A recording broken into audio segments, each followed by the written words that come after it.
So now in this video we're going to take a quick look at series capacitors.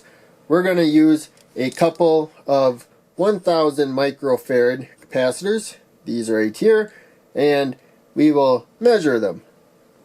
By themselves, we'll find that they're actually not 1000 microfarad. Could be because they're old.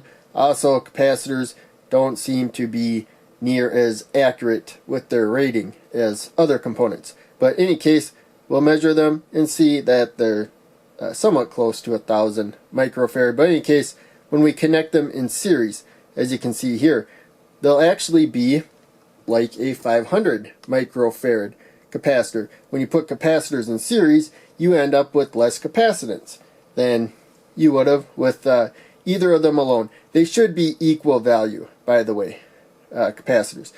Now, the reason why we do this, let's say we want to charge them to 10 volts, but for whatever reason, we don't want 10 volts, across either capacitor. Maybe they're not rated that high. Who knows? But in any case, for this demonstration circuit, we'll see that by putting two equal value capacitors in series, if you charge them up to 10 volts, each of them only charges to 5 volts. But just like batteries that are in series, when capacitors are in series and they're charged, their voltages add up. So a 10 volt power supply will put 10 volts across the two capacitors, but each one of them will only be charged to 5 volts. This multimeter can measure capacitance. I can leave the red probe where it is. It measures everything but high current. I just turn the dial to capacitance right there. And these are polarized capacitors. You want to make sure they are discharged before you measure their capacitance. And that's bad for meters to measure them when they are charged. So we'll just go from negative rail to negative rail right there. And so that's the same node. It's a piece of wire right there. If it had any charge, it is now discharged. We will do the same with this one right here.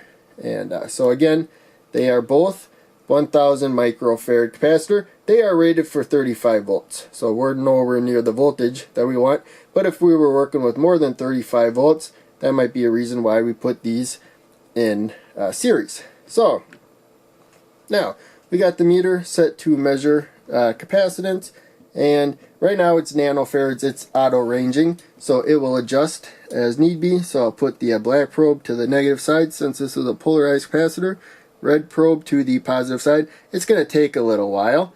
That's one reason why auto ranging is a little less nice. But there we go. We actually have about 1000 microfarad right there. And we will measure this one. So I wasn't getting that much earlier. And so that's a nice sign for whatever reason.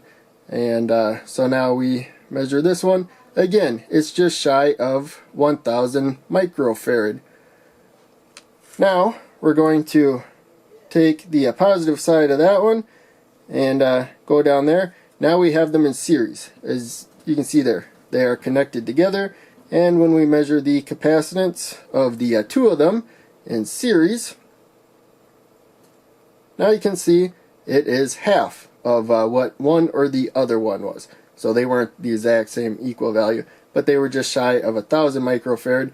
Now they're just shy of 500 microfarad.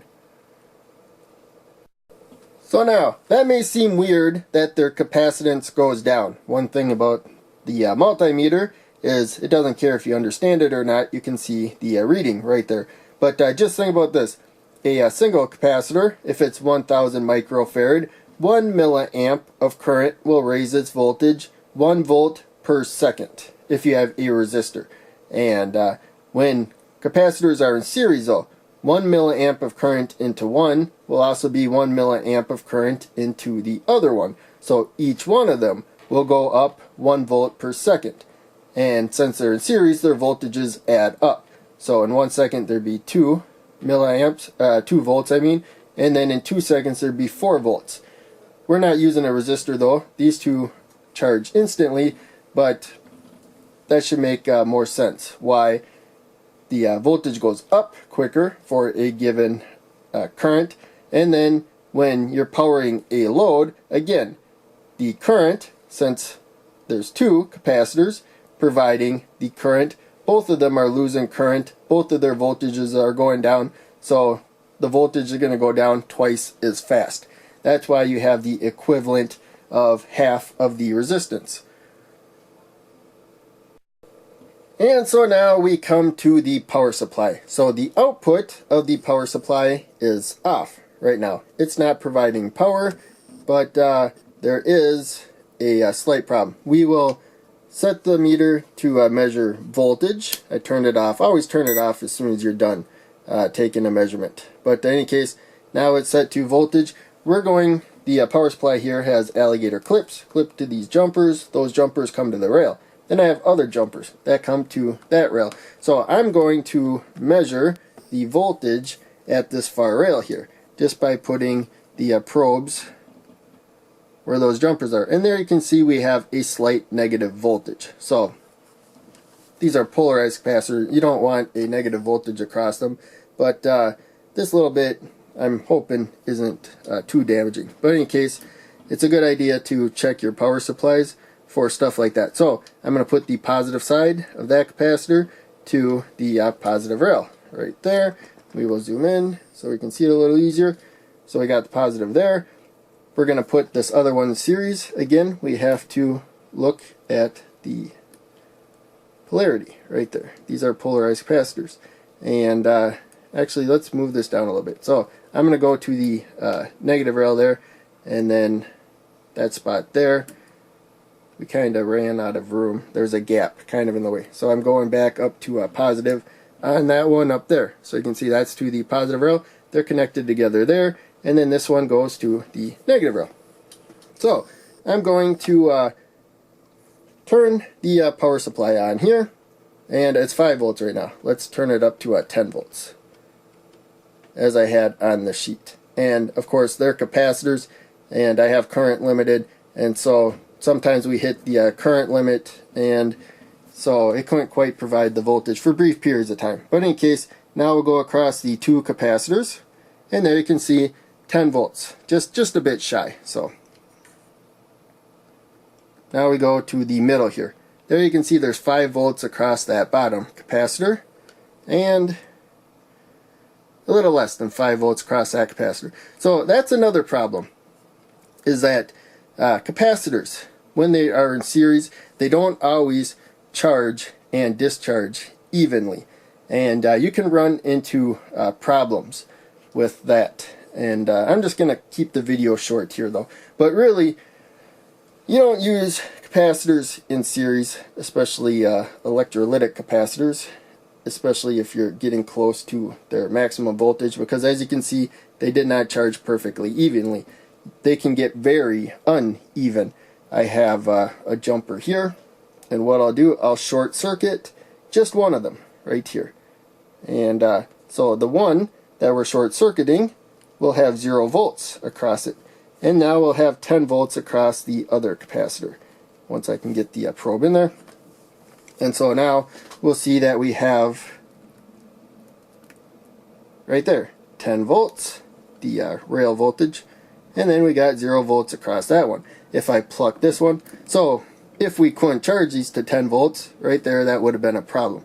That's one reason why you put them in series. So now there is leakage through the capacitors, so they're going to even out a little bit over time. But there you can see we still have the imbalance. That one's going up a little bit, and this one probably going down just a tiny bit right there.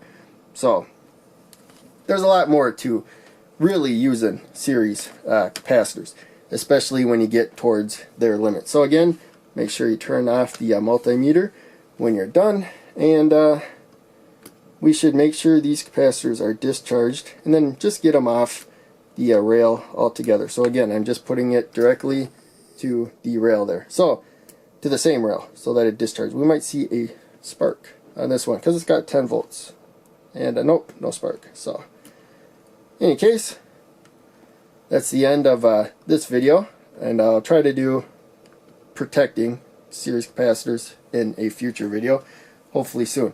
And so make sure you check out my other videos that I'm posting. Make sure you subscribe, click the bell so you get updates. I will see you in the next video.